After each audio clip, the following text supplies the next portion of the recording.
Well, good morning, everybody. It's Tuesday, March 31st, and we will have our daily devotion.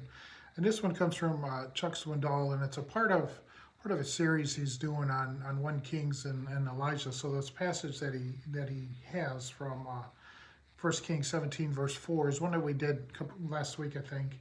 And it simply says, "You shall drink from the wadi, and I have commanded the ravens to feed you." And so that's taken out. Remember a story from Elijah last week. He was told to go and drink from this water, and God will provide food and God will provide nourishment during this time that he's in exile and trying to figure things out. And so Pastor Swindoll writes this. It's called A Step at a Time.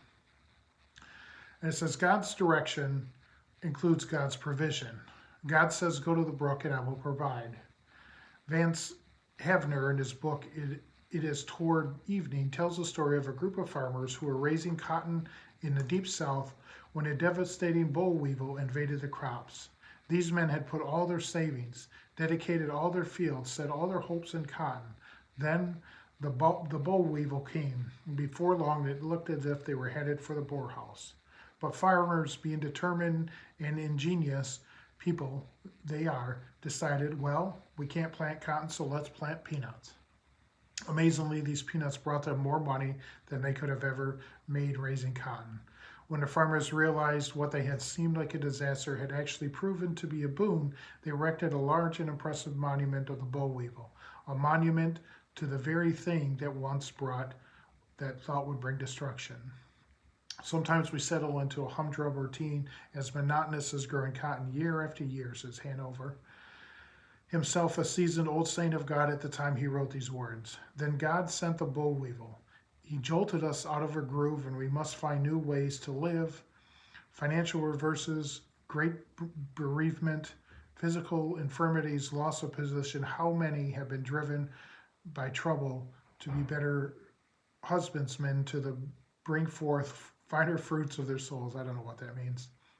The best thing that ever happened to some of us was coming over and seeing the boll weevil.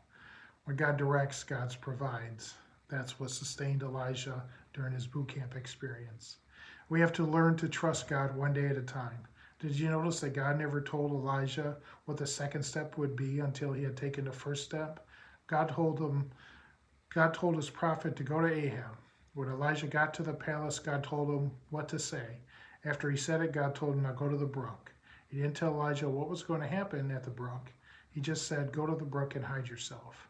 And Elijah didn't know the future, but he did have God's promise. "I will provide for you there." And God didn't tell him the next step until the brook had dried up.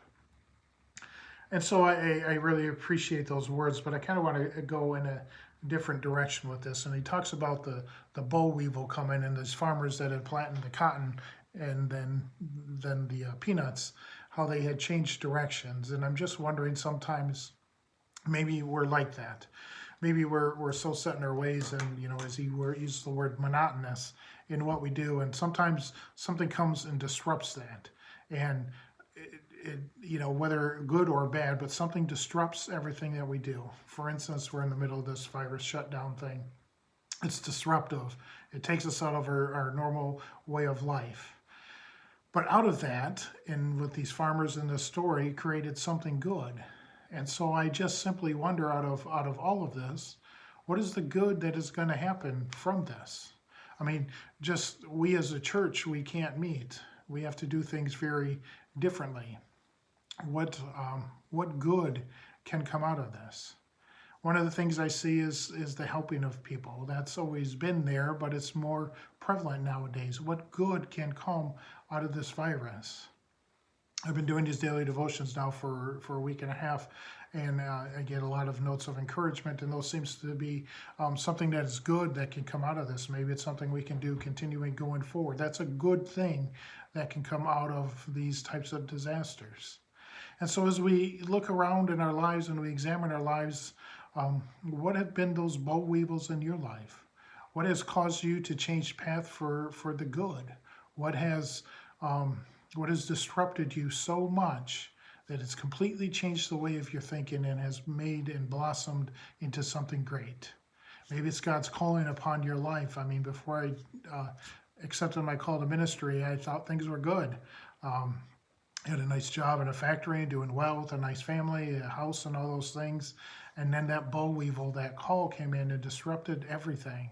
And it caused a lot of turmoil for some time. But in the end, I see the true blessings out of all of this. That was the boll weevil in my life that took everything out of the ordinary and expanded it and created something new and great in this world. Those boll weevils are out there all the time causing havoc. But out of that havoc, great things can come. So be on the lookout for those things. When you see something is changing, when you see something is different, maybe something can be prosperous out of it.